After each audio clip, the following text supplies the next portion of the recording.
got lots of bits of anecdotes here from people, but his niece Hilary Craig, who came and presented here, she wrote us all the note to tell us.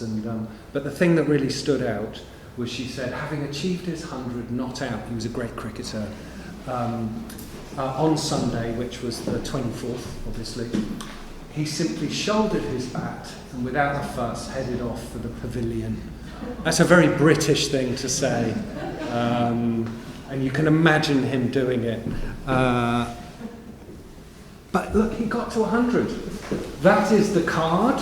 That's what you now get. It's no longer the Queen. It's His Royal Highness, Her Royal Highness. And as it says, my wife and I are so pleased to know that you are celebrating your 100th birthday on the 24th of September. This brings our warmest congratulations and heartfelt good wishes on such a special occasion. He was so happy.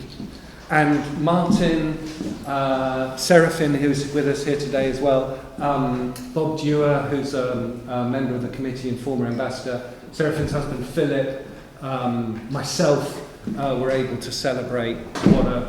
What a great occasion. But look, Sir Mervyn, I'm sure all of you know this, but I'm going to flash it up anyway. What a career. Like many of that generation, they did incredible things at early ages. So after serving in the Royal Artillery, and he'd been in Italy in the war, I believe, he entered the Foreign Office just before the 1950s.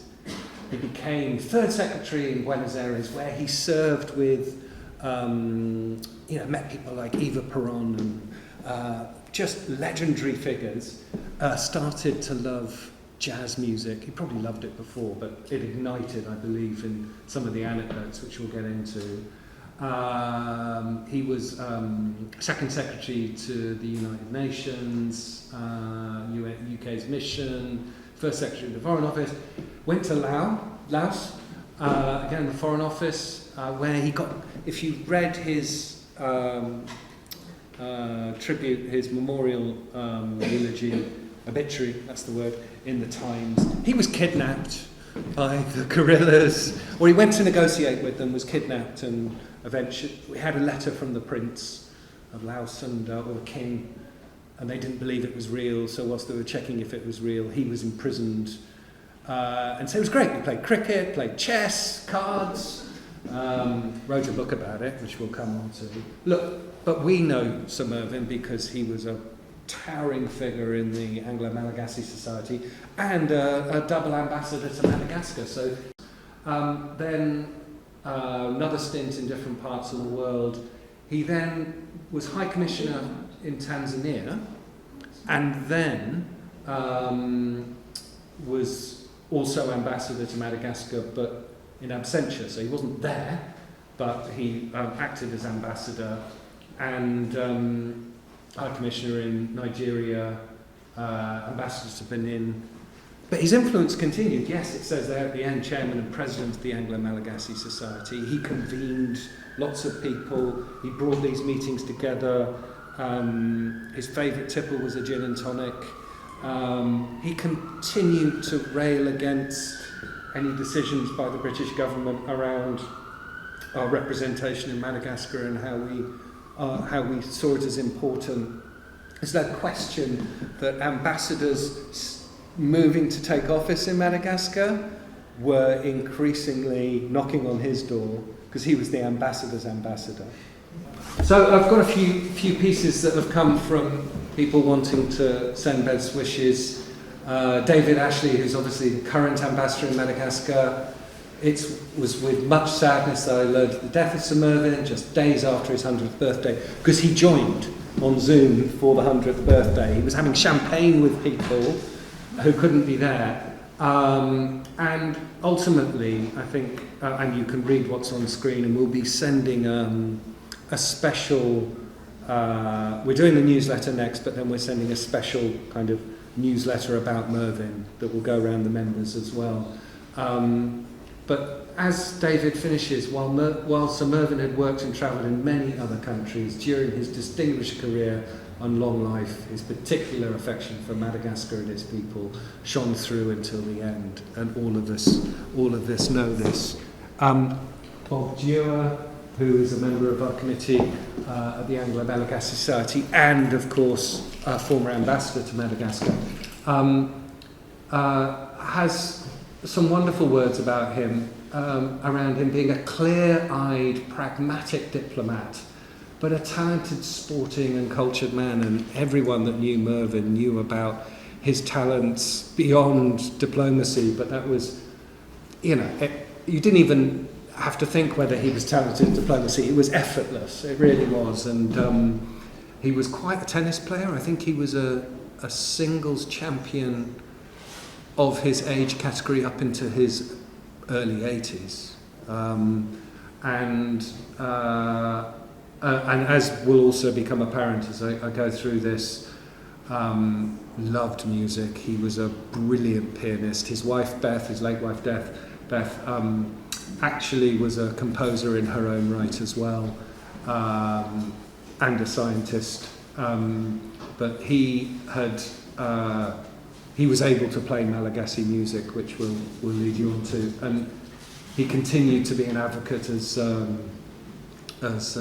Bob shows here, for Madagascar, as is Bob now. But I love this sort of last piece, this last paragraph, which is where he says, his love for Madagascar, however, did not blind him to the challenges the country faced, including often poor leadership and poor governance on the Malagasy side, and often insufficient interest in Madagascar on the British side. He kept his eyes wide open, he had a great sense of humour, and his opinions were always on the ball. And I think all of us that knew Mervyn were, again, I talk about it being effortless, the way Mervyn was, but it was always spot on. And he continued to have influence long into his 80s, and I would say 90s as well, with our British pals. He was an author. We know he was an author of the towering book that we all dip into and have heard and is mentioned, is A History of Madagascar. Christina Dodwell, many of you who may know, she's an author, adventurer and former, with her late husband, Honorary Consul for Madagascar.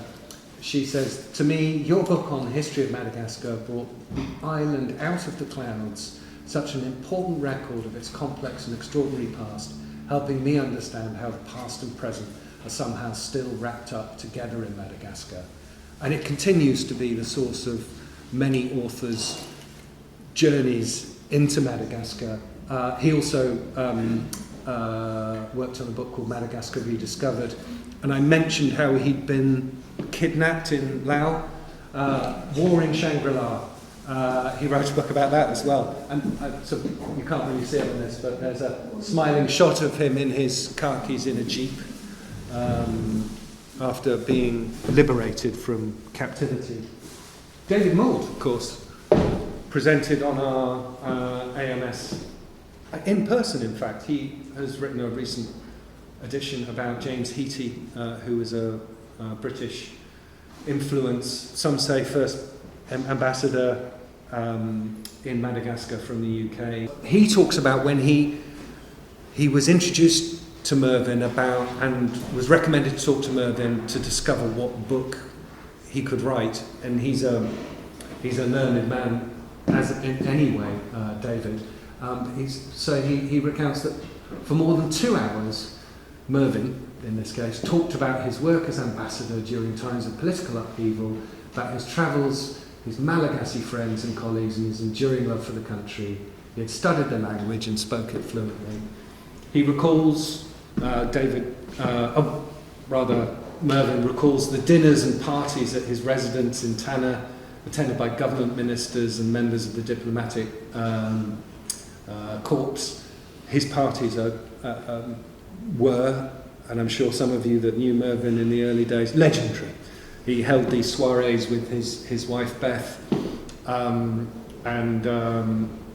music, people gathered, traditional Malagasy songs, they played tennis. It says in his early he competed in his early 60s. I think he competed longer than that in different ways. And I think in the Malagasy doubles at their national championships. And as David says, he, after retiring officially, he didn't stop, he just carried on doing amazing things.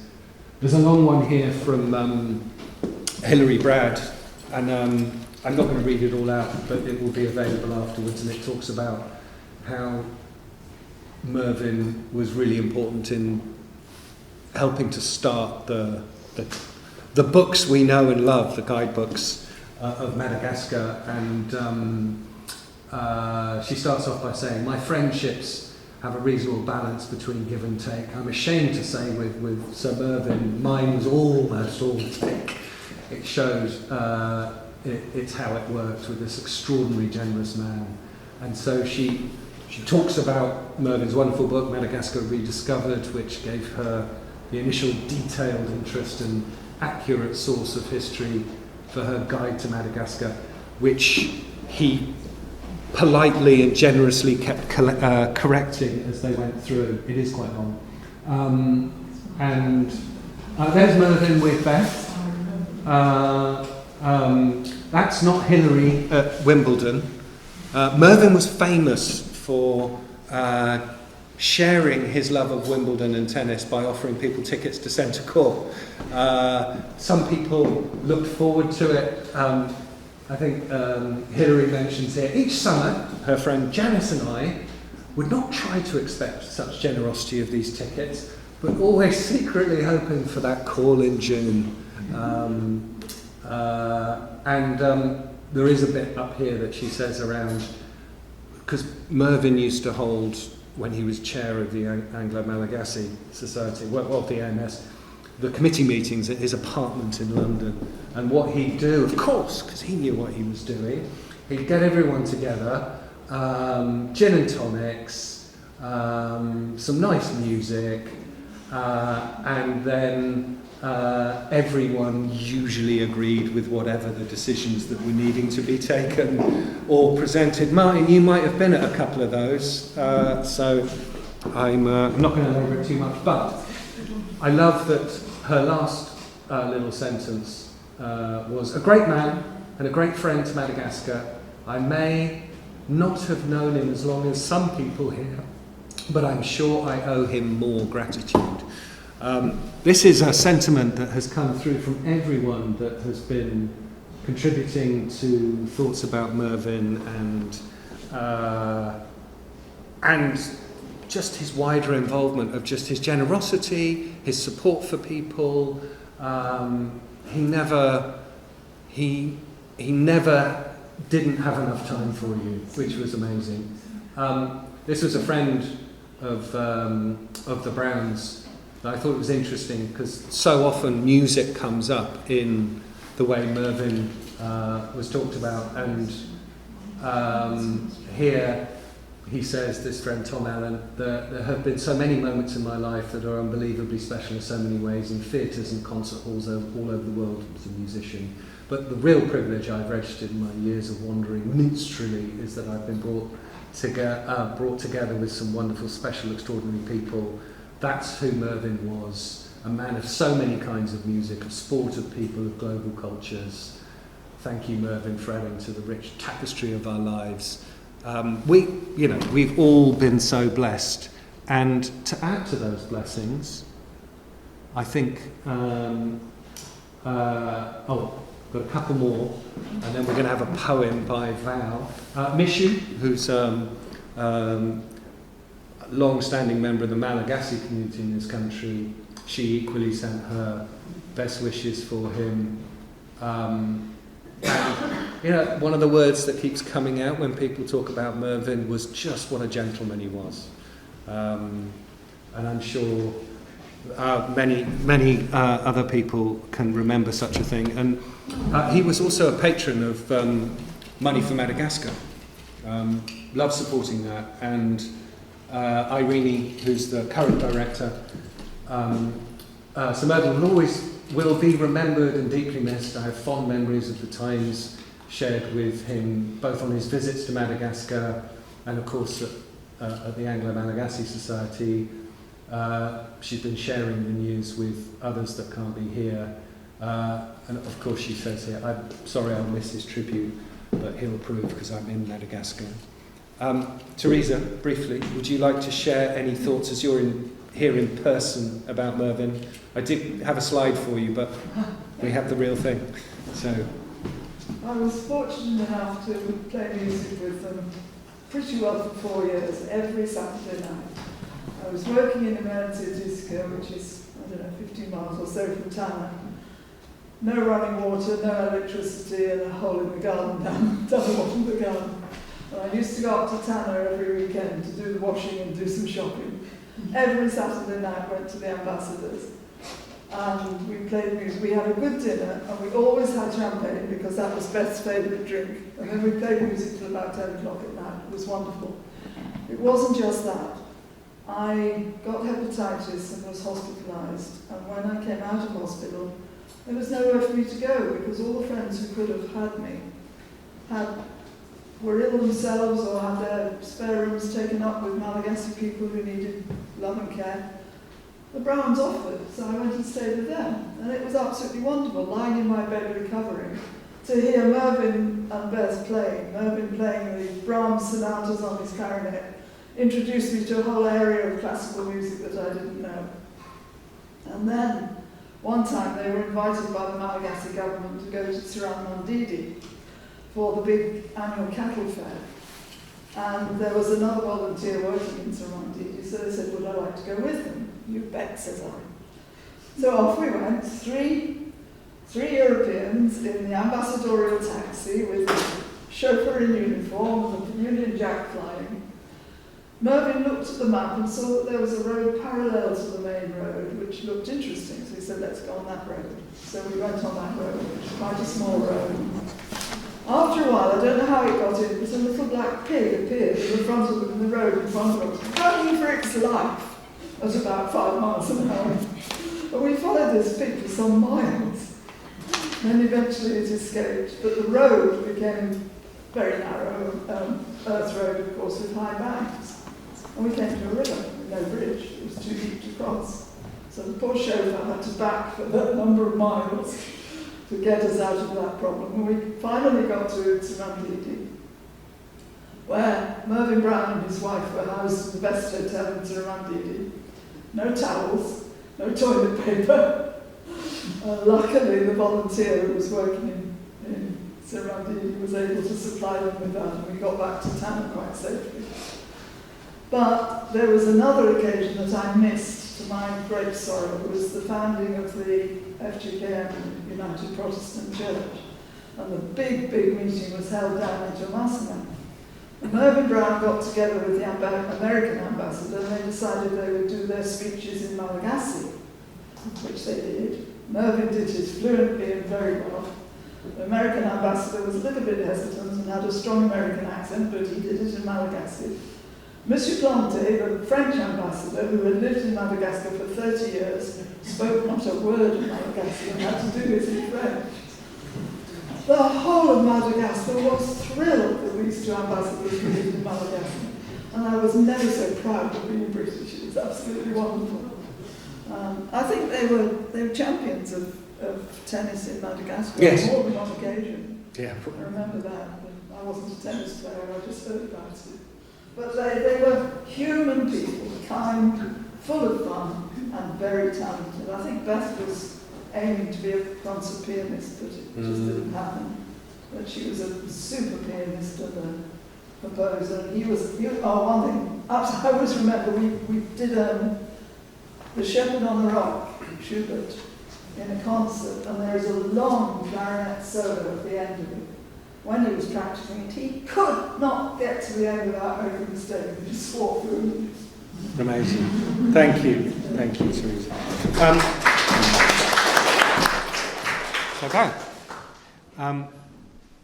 We have a poet in our midst. If you'd like to come up. A poem by Vao.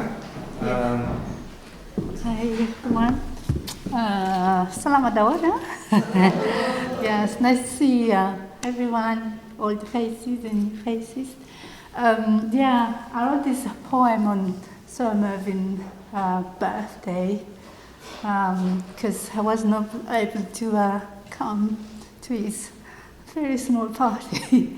And yeah, it was I came here 22 years ago, and I went to the society with me and Chris and he was very welcoming to me. And then I became also a member of the committees. And yes, I went to his flat for those marvelous meetings.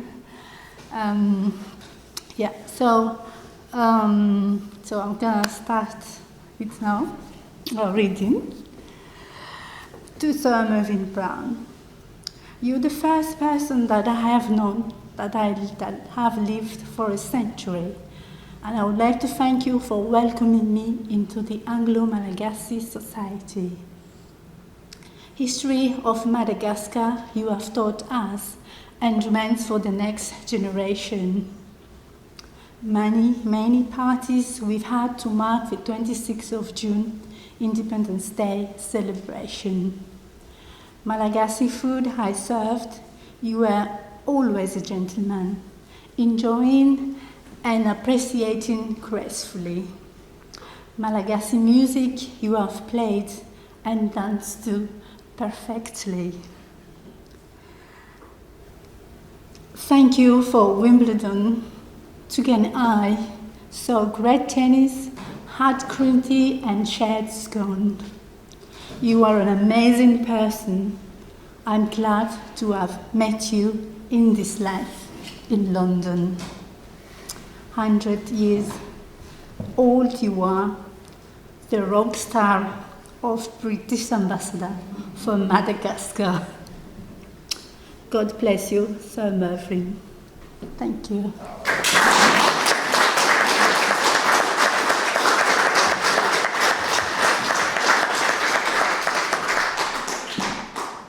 So I have one more slide, which I thought we'd finish on. Before I do, please, as we wrap up the meeting, continue to shop. And please join us on December 9th via Zoom for the next meeting. And we look forward to seeing you next year in person for more delicious food, more fascinating talks, and more sharing great company. We talked about Mervyn as the musician. It's really hard to get, they're such amazing people, so private. So a lot of this talent happened before you could just pick up a phone and record it. But fortunately, someone shared with me, Seraphin, a short piece of him playing the piano, not too long ago, right? But as I click this slide, it should play.